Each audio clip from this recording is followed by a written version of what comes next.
The views expressed on this broadcast of the Take 12 Recovery Radio Show do not necessarily reflect those of KHLT Recovery Broadcasting or its affiliates. KHLT and Take12Radio.com are not affiliated with any particular 12-step fellowship.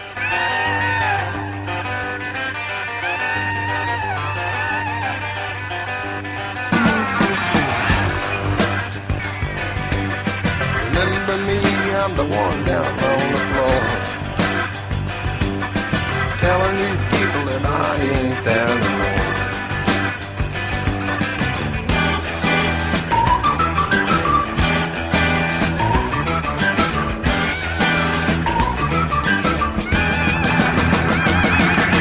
Calling on the street, just about to lose my mind.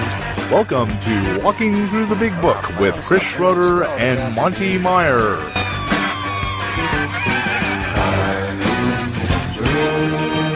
And now, here's those two guys who investigate prior to contempt, Chris and the Monty'man. Investigate prior to contempt. I wonder how many of us need to learn that lesson. Welcome to Walking Through the Big Book with myself and, of course, our good friend Chris Schroeder here at Take12Radio.com on your internet dial. How you doing, Chris? Great, Monty. How are you doing tonight? I am doing I'm doing very well. It's raining like cats and dogs out, and it's nice and cozy and warm. We finally got the heaters to work here in the studio, so I'm just as happy as can be. It is nice to have a warm building to work in. Instead of we had it down to, what was it, like 40-something in here for a couple of days? Ugh. Well, that is brutal. Hey, listen, before we start into today's venture in Walking Through the Big Book, for your convenience here, folks, we are on the chapter Into Action, and we are on page 80, the second paragraph. While you're looking that up in your big books, Chris, you gave me a little homework assignment, and I did complete it. Chris asked me to perhaps find out what some folks thought what recovery was, and so what I did is I chaired a meeting today, and that's what the topic was. What is recovery? Are you ready for this? Believe me, Monty, I am ready for it. I'm kind of expecting it, but go ahead. All right. Some of these aren't too bad. Some of them are really interesting. Number one, the Serenity Prayer. Should I just go ahead and read these down the line? Sure, That's what I'll do. Okay. The Serenity Prayer. 2, staying true to myself. 3, looking forward to today. 4, the problems on page 24 and the solutions on page 25. Actually, I kind of like that one.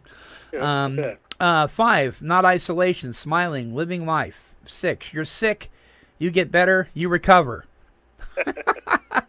I kind of like that. This one gal says, well, you're sick, right? You get better, and then you recover. And everybody looked really confused when she said that. 7, recovery is change, an ongoing process. 8, dying from alcoholism, coming to AA slows down the process. 9, what I see in others. That's what recovery is. 10, putting the plug in the jug. I thought I was going to die when I heard that one. Sorry if anybody's listening that said that. 11, working the steps, spiritual Drano. 12, you never recover.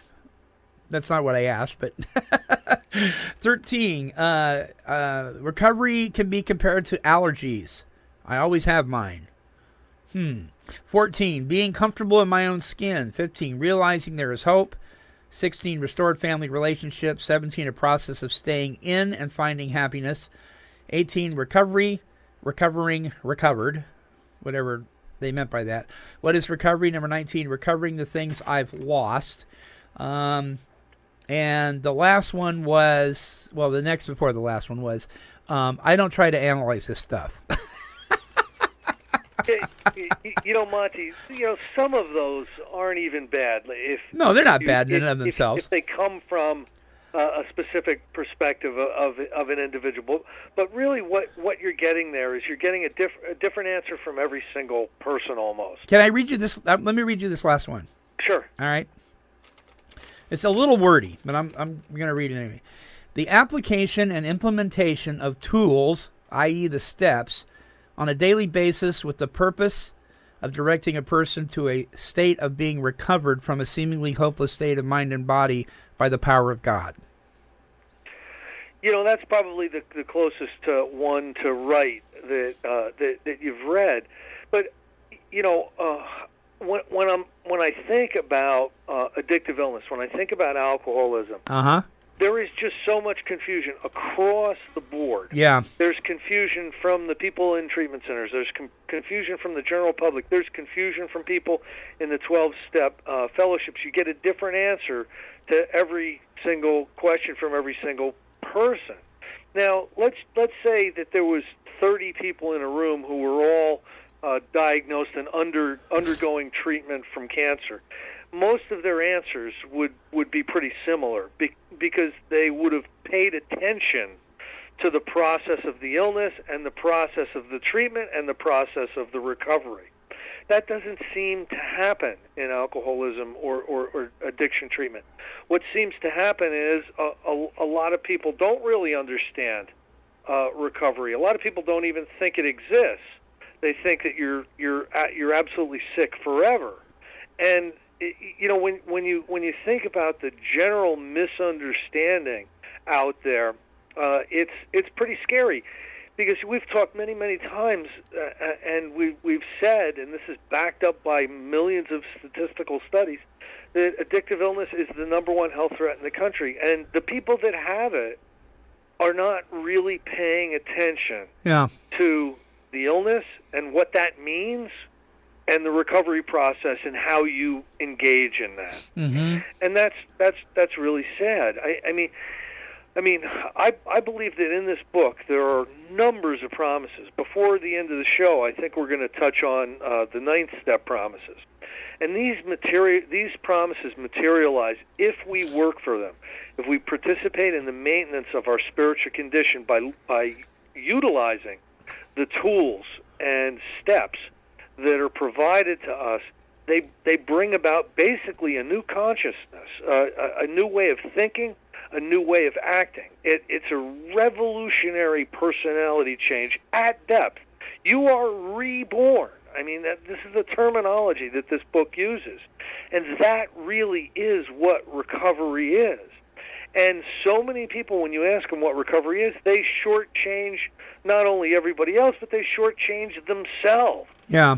Recovery is only putting the plug in the jug. Now, there's a lot of jug pluggers out there. And, we've made the case many times that they may be heavy drinkers and not even realize that they're not really alcoholic.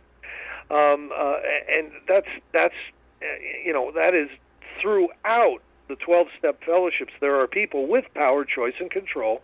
When they decide to plug that jug on up, they do. Yeah. Then they wonder about the people who are having a tough time keeping that plug in the jug. And what they don't realize is the difference between the heavy drinker and the alcoholic, the difference between the drug user or abuser and the drug dependent. And they don't realize, they don't get deeply enough involved in this text to understand what needs to happen, what the person needs to participate in to get to that state called recovered. And, it's the only illness I know where very few people know what's going on who have it. Yeah. That really is kind of sad. Well, Chris, I was listening to some of these, and I realized when the first person said, "Well, I've been in this program for some time now, and I still don't understand it when people say they've recovered." And I thought to myself, you can really tell who's been reading their book, Well, there's two problems with that. An individual that says, I've been in the program a long time. Yeah. Right there, that's a tip-off that they don't know what they're talking about. You're not in the program. Yeah. You're in the fellowship. The program is in this book, and if you're working this book like a textbook or have worked this book like a textbook, you have worked a program.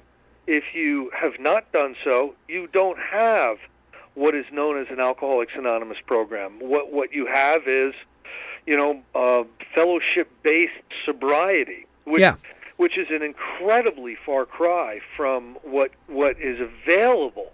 What's available is the state called Recovered, which has something like 180 promises, significant life-changing promises that are available, but they don't just happen because you sit in a chair somewhere. I mean, if you go and sit in a PTA meeting, does it make you a parent? Right. If you sit in a chicken coop, does it make you a chicken?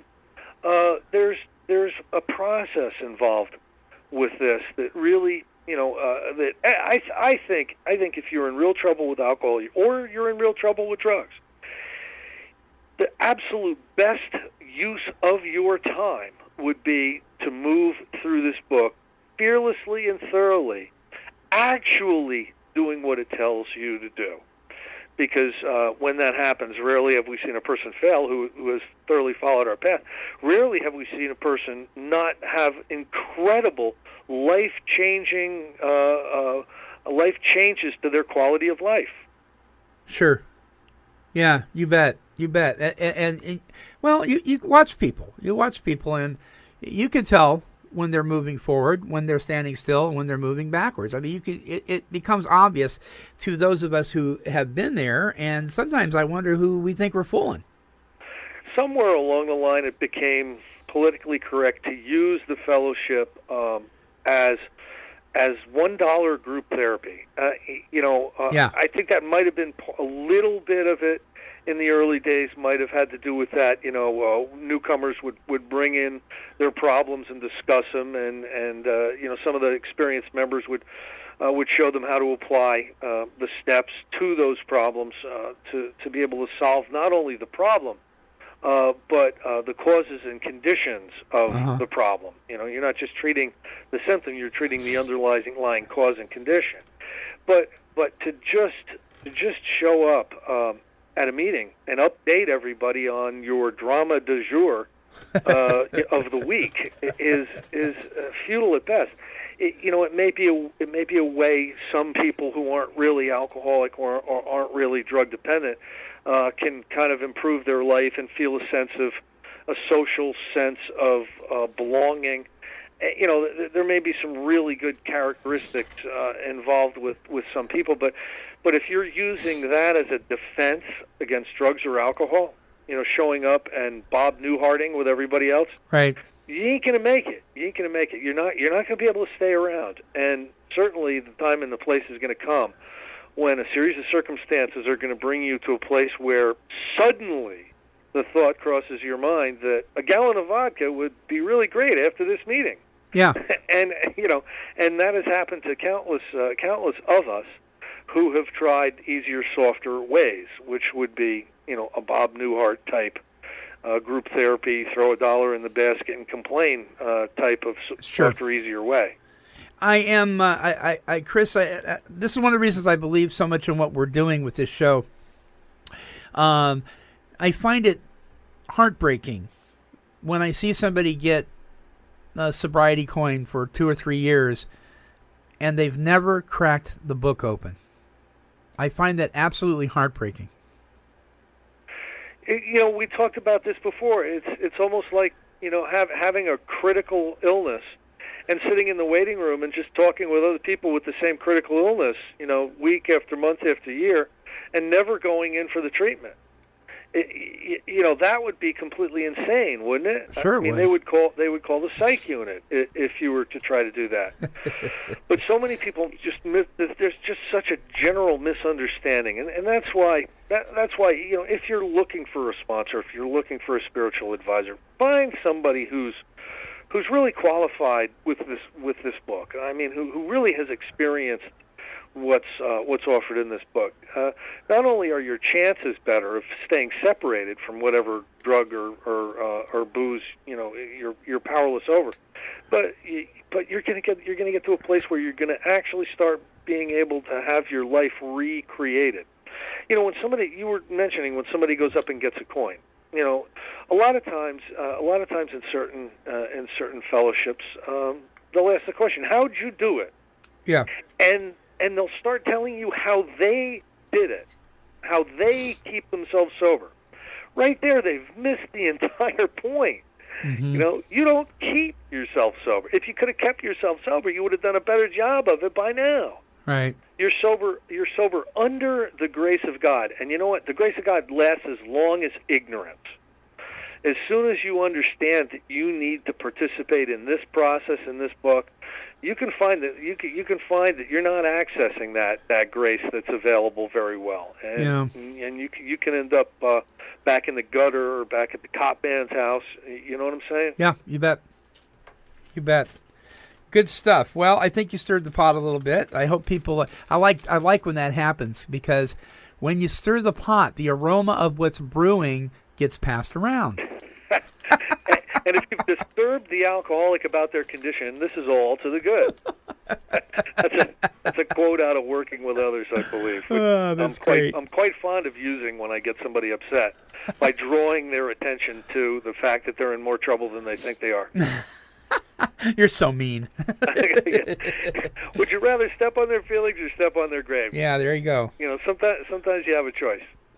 Anyway, we went about halfway through step 9, the last session. We talked about how to approach the man we hate. Yeah. Which is the burning resentments, you know, the people that we just never want to see, or if we're walking down the street and we see them coming our way, we cross over, or the people, if we could get even without getting caught, we would do it. You know, those are examples of the man we hate, or the person, institution, or principle with whom we are angry. Then it talked about most alcoholics owe money. And there were some really, really good instructions in how to face your creditors, what you need to do to keep from getting drunk again. Because if you are afraid to face your creditors, you're pretty for sure going to get drunk.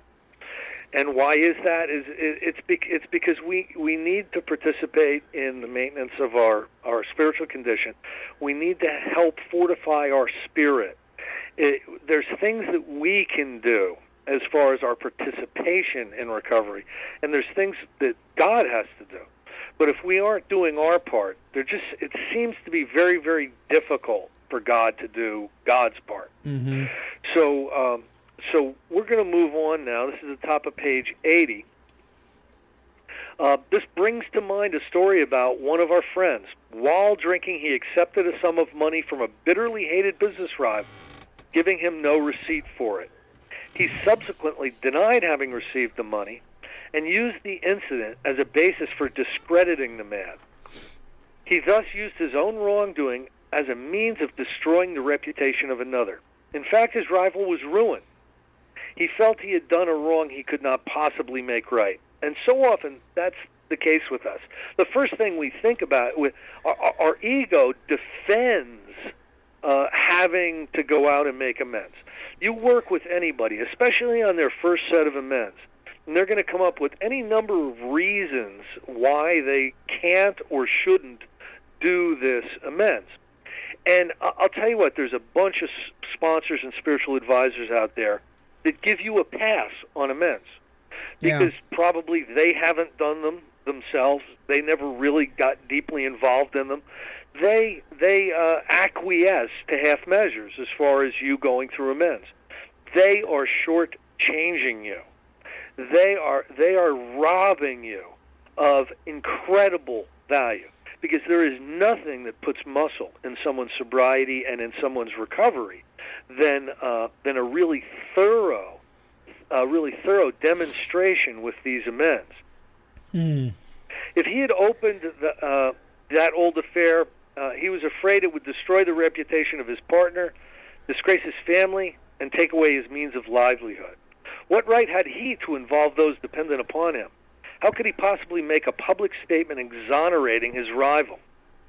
After consulting with his wife and partner, remember, we must seek people's consent if they are going to be involved or could be affected negatively.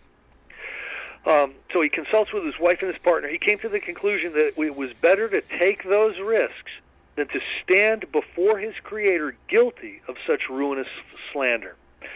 There is something unbelievably magical about doing everything you can to clean up your past.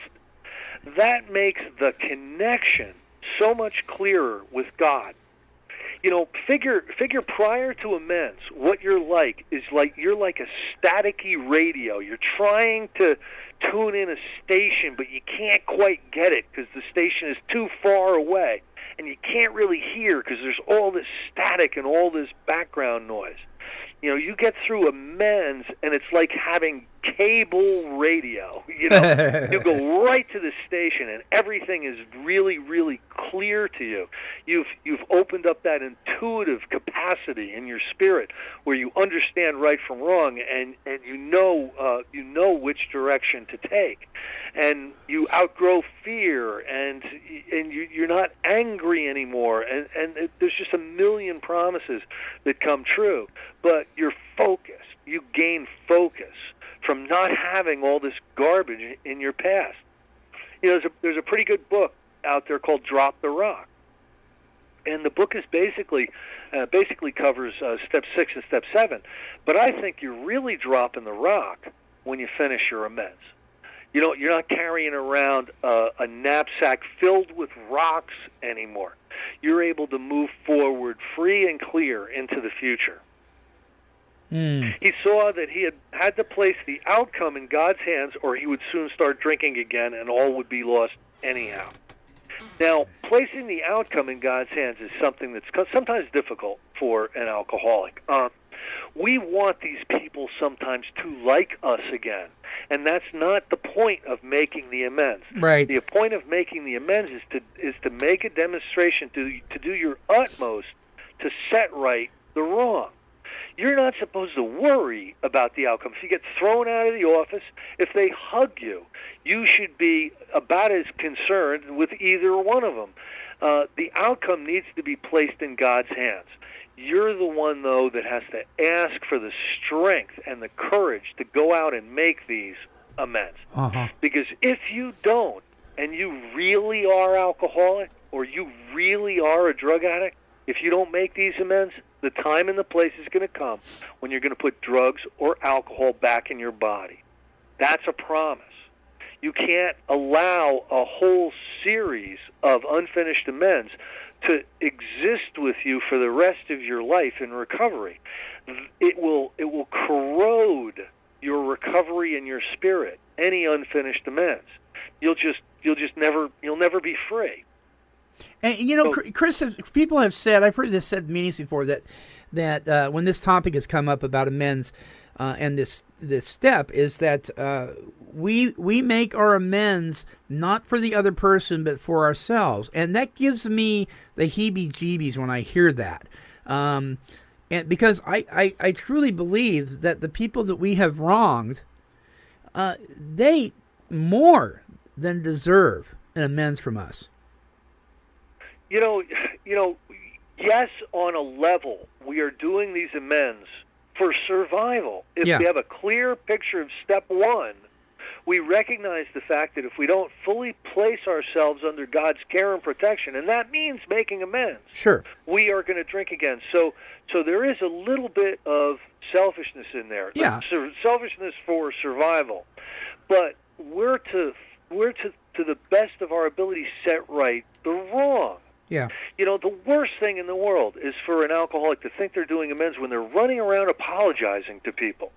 You are not making amends when you're running around apologizing to people. You're just confirming with them that you're sorry. You're a real sorry. You're a sorry son of a gun is what you are. They already know you're sorry. Yeah. You know, how many times have we said I'm sorry? What they need to see is an actual demonstration of your willingness to set right the wrong. If it's paying back money, then you pay back money. If it's admitting that you were wrong, then you admit you're wrong. You know, if you've wrecked somebody's car, then you figure out how you work with them on how much that was, and you start a payment plan. I mean, you know, you do your utmost to set right the wrong. Running around saying you're sorry, that might make you feel good for a week or two, but without a full demonstration what's going to happen is your spirit's going to become sick again. Sure. We have a spiritual illness. That's really what alcoholism and drug addiction is. It's a spiritual malady, and we need to do our utmost to help that heal. And we've got our part, and God has God's part, and our part is to follow these directions. Here is a beautiful example of somebody who prays for willingness, prays for courage, and goes and does a real heroic thing. Now, the guy we just talked about, what he did was he took a whole bunch of money from somebody. He didn't give him a receipt. And then when the guy wanted the money back, he said, you never gave me any money, and then started spreading all around town. This guy's trying to hustle me for money, and he destroys this guy's reputation and his business.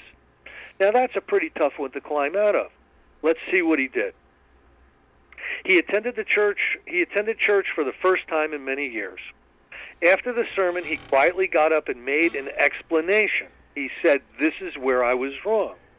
His action met widespread approval, and today he is one of the most trusted citizens of his town. This all happened years ago. So he got up and he admitted he was wrong and that he would do his utmost to set right that wrong by paying back the money and admitting to anyone he needed to admit to that this other guy had been telling the truth. And he did this in front of a full congregation at a church. Now, when you make a demonstration like that, your ego is going to tell you, I am going to be ruined. I am going to be destroyed. I am going to look small. That's rarely what happens. Uh-huh. What happens is these people see an unbelievable desire to change and become a different person and to be honest and forthright and try to set right the wrongs. And all of a sudden, most people will now view you as trustworthy, honest, spiritual, the type of person that they can feel comfortable with.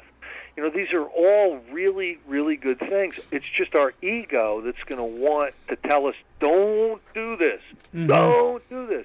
And there's a lot of sponsors out there who've never experienced this, so they'll tell their sponsees, don't do that.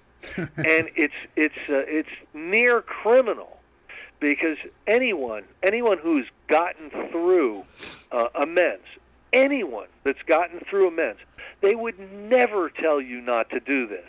They would tell you it's the most significant thing that they've ever done for themselves. Mm-hmm. The only people that are going to tell you not to do this are people who haven't done it themselves. Right. You need to understand that. So if you have a sponsor or a spiritual advisor that's giving you a pass on this, they're co-signing your own disaster as you move forward. So again. Yes, sometimes you really have to pray for the courage. Sometimes you really need to look at step 1. Sometimes you really need to look at step 3. Have I really made a decision to turn my will and my life over to the care of God? Because if I've really made that decision, I'm going to go out and I'm going to do this, and I'm going to place the results in God's hands. Mm-hmm. Mm-hmm. And ultimately, none of us do this perfectly. A lot of us do this with a lot of trepidation. But the ones that do it get the promises that get read on the wall.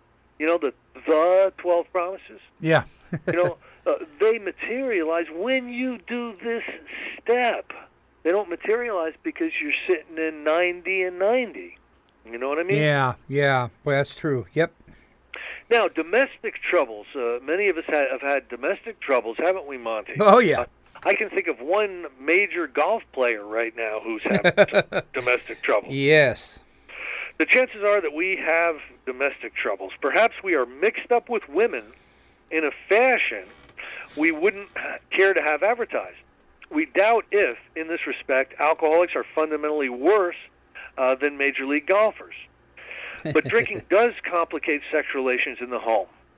After a few years with an alcoholic, a wife gets worn out, resentful, and uncommunicative. Now, the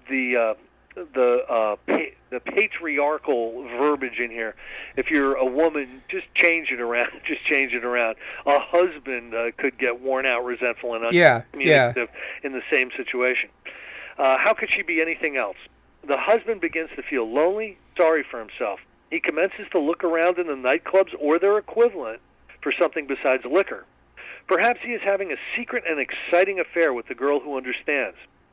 In fairness, we must say that she may understand, but what are we going to do about a thing like that? A man so involved often feels very remorseful at times, especially if he is married to a loyal and courageous girl who has literally gone through hell for him. Here is basically where the instructions start for stepping out on the missus. Whatever the situation, we usually have to do something about it. If we are sure our wife does not know, should we tell her? Not always, we think. Here would be somebody who is really inexperienced with amends, going up to his wife and saying, "Honey, you know the 4 babysitters that we've had over the past 3 or 4 years? I've had affairs with all of them. Boy, I'm glad I got that off my chest." I mean, and now how is the wife going to feel? We don't do these amends to harm anyone. We don't do these amends when they cause additional grief or suffering. So they're basically saying, if someone doesn't know, should you tell them? Probably not. Because what real good would it do? Well, except make you feel a little bit better. And we don't do these amends so that we feel better. We do these amends to set right wrong. If she knows in a general way that we have been wild, should we tell her in detail? Undoubtedly, we should admit our fault. So yes, I've been wild, but a lot of times they're going to want, with who? With who? I know you've been cheating on me. I need to know who it is and where they live. I mean, it's not fair to give those details, because what you're doing is you're involving other people. Yeah. She may insist on knowing all the particulars. She will want to know who the woman is and where she is. We feel we ought to say to her that we have no right to involve another person. We are sorry for what we have done, and God willing, it shall not be repeated. More than that, we cannot do. We have no right to go further. Though there may be some justifiable exceptions, and though we wish to lay down no rule of any sort, we've often found that this is the best course to take. Our design for living is not a one-way street. It is as good for the wife as for the husband. If we can forget, so can she. It is better, however, that one does not needlessly name a person upon whom she can vent jealousy. Again, everything important in this book, Bill says 3 times. And he just told you 3 times there that you are not to give out names and numbers. See, I can see the wife. I can see the wife saying, when I'm playing devil's advocate here, though, we say that we don't feel we should involve another person, that the wife say, "Well, you involved me and I didn't know about it." I can hear it. It's kind of like my son's karate class. They tell him, okay, when you come up against this situation, this is what you do. But 9 times out of 10, that isn't the situation you're going to come up against. And so what do we do about that? I mean, the wife will not let this thing lie. Well, that is going to happen. I'll give you a situation out of my experience. I was working with this guy, and he had some affairs, and his wife kind of knew, that he was stepping out. I mean, they usually do, coming home at 11 at night, saying that you were at work, all that kind of crazy stuff. And basically, during the 9th step, he did not listen to me. And he told her the people who he had affairs with. Uh-huh. Now, this was 15 years prior. What this woman did was, because she was an attorney, she put a lawsuit together against these 3 women. And basically, the premise of the lawsuit was having unsafe sex with her husband could have resulted in her getting a disease or getting AIDS or whatever. So she was gonna file a civil claim against these people, and actually did. Now, what happened was these women were remarried a long way away from their relationship with this guy. Yeah. And all of a sudden, court documents start coming in the mail. They had to now involve their husband. Now, you wouldn't believe the damage that this caused. So, was it right for him to tell her? I don't think so, because it caused other people damage. Now, if you're going to have to live with somebody that's just not going to let it go, then you're going to have to live with somebody that's not going to let it go, or you're going to need to make a decision to separate. Right. Those are your choices. Your choice is not to tell her what she wants to know, because we're being told right in this book that we shouldn't do that. Now, there may be justifiable exceptions, but the rule is to not involve other people, not cause other people harm. Mm-hmm. Perhaps there are some cases where the utmost frankness is demanded. No outsider can appraise such an intimate situation. Let me say this again. No outsider can appraise such an intimate situation. It may be that both will decide that the way of good sense and loving kindness is to let bygones be bygones. Each might pray about it, having the other one's happiness uppermost in mind. Remember, the wife is supposed to be going along with this 12-step process if you can get her to. Keep it always in sight that we are dealing with the most terrible human emotion, jealousy. Good generalship may decide that the problem be attacked on the flank rather than risk face-to-face combat. If we have no such complication, there's plenty we should do at home. Sometimes we hear an alcoholic say that the only thing he needs to do is keep sober. That's one of the saddest things I ever hear in a 9-step meeting, where somebody says, I make amends just by staying sober.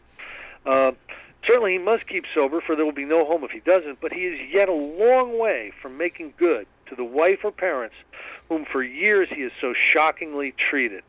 Passing all understanding is the patience of mothers and wives we have had with alcoholics. Had this not been so, many of us would have had no homes today and would perhaps be dead. The alcoholic is like a tornado roaring his way through the lives of others. Hearts are broken.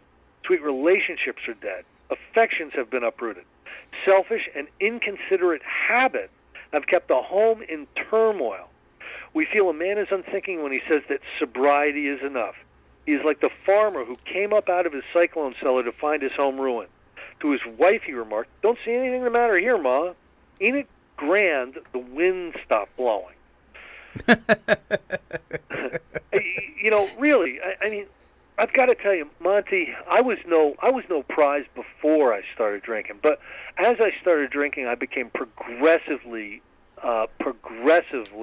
more and more dysfunctional, bordering at the end on violent.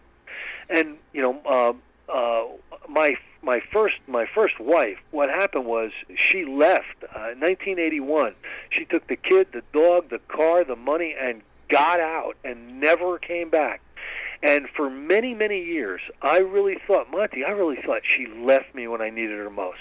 Mm-hmm. I had just lost a job. And I painted this picture like she abandoned me.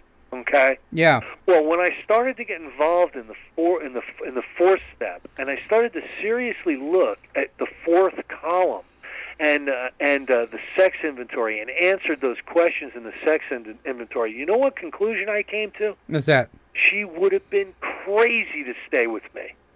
It was in her best interest and my daughter's best interest to pack up and go. And I am grateful that they did, because they might have saved themselves some horrific problem. I was capable of practically anything in my blackouts, especially if I was angry when I was drinking. Mm-hmm. So I understand that we're tornadoes. We're tornadoes, and we tear through everybody's lives. And we get sober, and we still have that foundation of selfishness and self-centeredness. And we really think that they should lay off. I'm getting sober. Don't they realize that I'm going to meetings? They should start treating me better. And in this, all that comes from a place of selfishness and self-centeredness. You got to understand, you made your family emotionally ill. You robbed them of emotional security. You robbed them of financial security. You made them feel a lot of times that everything was their fault. There, it says right here, yes, there is a long period of reconstruction ahead. We must take the lead. A remorseful mumbling that we are sorry won't fill the bill at all. We ought to sit down with the family and frankly analyze the past as we now see it, being very careful not to criticize them. Their defects may be glaring, but the chances are that our own actions are partly responsible, or mostly responsible. So we clean house with the family, asking each morning in prayer and meditation that our Creator show us the way of patience, tolerance, kindliness, and love. That means that you need to start treating your family in a completely different way. You are not to talk about their faults or their defects. You are to ask God every single morning for patience, tolerance, kindliness, and love toward them. You should be a completely new dad or a completely new mom after you've gone through this step. Now, every day we fall short in word, thought, and deed, but there are steps that we can take when we slide backward, when we make mistakes. But, there is a long period of reconstruction ahead, and we owe it to them. If we've torn them apart for 10 years, don't we owe them 10 years, putting it back together? One of the worst things I see in the 12-step fellowships is somebody has ripped their family to hell over a 20 or 30-year period of time. They get sober, they're going to the Bob Newhart AA meetings or NA meetings, and all of a sudden they meet, a little cutie pie, and they run off with them. That is the exact opposite of what they're talking about in these amends. I just feel more comfortable with somebody who's in the program, and they run off with some newcomer or something. There's no more gargantuan a sin than that, and they leave the family without any means of picking up the pieces, because there's not somebody taking the lead in the spiritual life. You know what I'm saying? Yeah. The spiritual life is not a theory. We have to live it. Unless one's family expresses a desire to live upon spiritual principles, we think we ought not to urge them. We should not talk incessantly to them about spiritual matters. They will change in time. Our behavior will convince them more than our words. Dr. Bob used to say, I always carry the message to people, and when necessary, I use words. Your actions are so loud, I can't hear a word you say. Yeah. And that is the absolute best way to carry the message, is to carry it as a changed individual. We must remember that 10 or 20 years of drunkenness would make a skeptic out of anyone. There may be some wrongs we can never fully right. We don't worry about them if we can honestly say to ourselves that we would right them if we could. Some people cannot be seen. We send them an honest letter. I've done a number of graveside amends for people who have passed. I've done a number of amends for people who have disappeared. What I do, Monty, is I write a letter, and I go to a place where I feel that their spirit is the strongest. Could be a graveyard, could be some place that I have good memories of them, and I read the letter out loud like I'm reading it to them, and then I either burn it or I bury it. And I've had unbelievable experiences with those type of amends. And there may be a valid reason for postponement in some cases, but we don't delay if it can be avoided. Postponement is tricky. I'll tell you what, if you're planning a trip to California, you have 5 amends, and your trip is in a month or two, I'll cut you a break. I'll let you wait a couple of months. But if you're saying I can't make amends because they're in California, that ain't good enough for me. Start saving your money for a ticket. You need to go out and make direct amends. We should be sensible, tactful, considerate, and humble without being servile or scraping. This is another instruction. Be sensible, be tactful, be considerate, and be humble. But you don't have to be servile or scraping. We don't have to take a lot of abuse from somebody in a continuing manner. Yes, they may need to blow off some steam at us in the amends process, but if they're not going to let go, and we've done our utmost, we do not have to be anyone's doormat. We don't need to be servile, and we don't need to be scraping. As God's people, we stand on our feet. We don't crawl before anyone. Monty, you ever been to a meeting with the 12 promises up on the wall? Or go to a meeting where they read the 12 promises? Yeah. I wouldn't even mind it if they said these are the steps that should materialize for you before you're halfway through with the ninth step. If they would put them in context like that and let you know that there's also promises for every other action step in this book. Right. But what they do is they shortchange you. They say these are the 12 promises, and they don't tell you how to get them. So there's actually people sitting there waiting to get them through osmosis by sitting in meetings, and they don't get the promises right away, and they figure that whatever group they're in doesn't work. So Yeah. it's not a really good process. But here we go. These are the 9-step promises.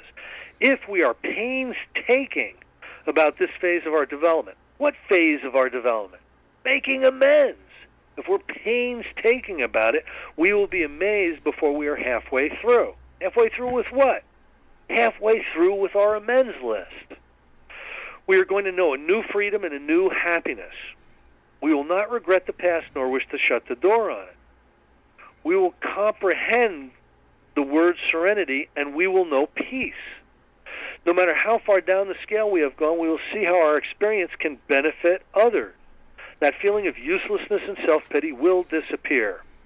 We will lose interest in selfish things and gain interest in our fellows. Self-seeking will slip away. Our whole attitude and outlook upon life will change. Fear of people and of economic insecurity will leave us. We will intuitively know how to handle situations which used to baffle us.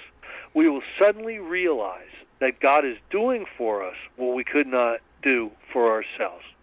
Are these extravagant promises? We think not.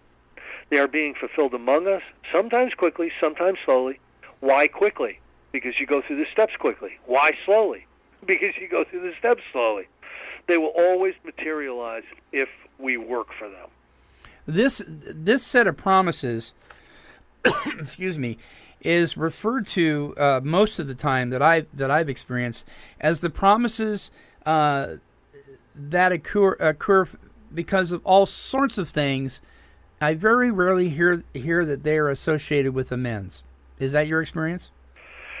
Most, I would say, 90% of the people in fellowships are inexperienced with the text to the point where they don't.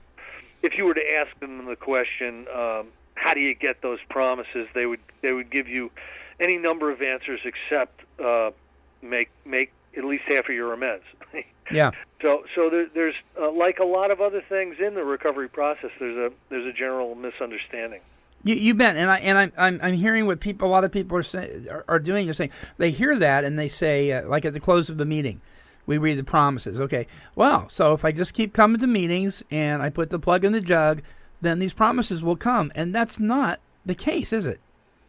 There'll be some changes if you stop drinking. There's going to be some life situation changes that are going to get better. Usually the external. What you deal with in the recovery process, though, is you really deal with the internals. Mm-hmm. And by sitting sober in 90 and 90, a lot of externals will get better, and you'll think those are the promises. That's what the payoff is. And again, you will be shortchanging yourself. This is about repairing your spirit. A spiritual awakening is a spiritual awakening. So if your spirit awakens through this process, what do you have before it? You have a spirit that's asleep. Mm-hmm. You're walking around asleep, thinking you're awake. And that's really what it was like for me. I look back on the 80s, Monty, which was my big drinking decade, and it's all a blur. I mean, I was asleep on every level you could be asleep on. And I only started to understand a little bit about life and a little bit about relationships and a little bit about spirituality when I started to get involved in these steps. And we're gonna probably finish off with the spiritual appendix in the back of the book, but it basically says there's two basic types of spiritual experiences. One of them is the sudden, drastic white light kind that Bill talks about in his story, and the other one is the one that they call the spiritual awakening of the educational variety. And I think what the educational variety is it's when we painstakingly work our way through these 12 steps, and we participate in the awakening of our spirit. Mm-hmm. Yeah, and thinking the other side of the coin is that there are people that work so hard, and they never experience either one of those things because they're still looking under their own power. Yeah, I mean, there are people that get off on tangents. There's wonderful things available in the fellowships. There's a lot of service. I mean, you can become a GSR, and then you can be the DCM, and then you can be a delegate, and you can work your way up to trustee, and you can be the coffee maker over here. You can be the treasurer over there, and you can start rehab commitments and go to jails and institutions. I mean, you can get really, really busy with service work. However, the people that do that prior to going through the steps, I really worry that they aren't carrying the message of recovery. I think they're carrying the message of sobriety when they do that. So you can put a lot of work into your program, if that's what you want to call it, and it's really not putting work into your program. It's putting work into the service legacy, or it's putting work into the fellowship legacy. It's not putting work into the recovery legacy. And I think everything should really start with the recovery legacy. In the early days, they didn't even want you in the meetings if you weren't at least really trying with the steps. They didn't consider that you had an honest desire to quit drinking if you weren't working the steps. Somewhere along the line, it became okay in most of the fellowships out there to not work the step, and that's a shame. It really is a shame, because the recovery statistics could be infinitely superior to what they are right now. Yeah, if you had experience, if all there was experienced sponsors and experienced spiritual advisors. Mm-hmm. Yeah, well said. Well, we are out of time, and as a matter of fact, this is a good place to wrap it up because we are about to embark next week on to step 10. In fact, it literally says at this point, this thought brings us to step 10. And so, folks, you don't want to miss out on that. Remember, you can play this show over again. What we're doing, Chris, is what I've decided to do after thinking about some of the things that you and I have talked about, is we're going to offer the first 3 shows as an MP3 download at no charge when this thing is completed. And then if folks would like to participate in receiving the entire set, what we're going to do is right now we have 19 shows. That includes this one. And right now we want to put these on MP3 DVD and sell those as a package set. We want to do that with every episode that we do of this Walking Through the Big Book. But the first 3 are on us, and we'd like to send those to you. If you would like those, just email us here at take12radio@comcast.net and let me know that you want the first 3 shows of Walking Through the Big Book with Chris Schroeder, and we will send them to you via yousendit.com. You'll get those in your email. And that brings us to the close of another fine show. Chris, I hope you have a great rest of the evening. As always, you're 3 hours ahead of us. And so what are your plans for the rest of the night? I'm hearing dinner plates clinking in the next room. I think I'm going to go eat. All right, my friend. Thank you so much once again. All right. Take care, Monty. All right. Folks, don't forget to come back next week, because once again, with Chris Schroeder and myself, the Monty'man, we walk through the Big Book. Bye-bye.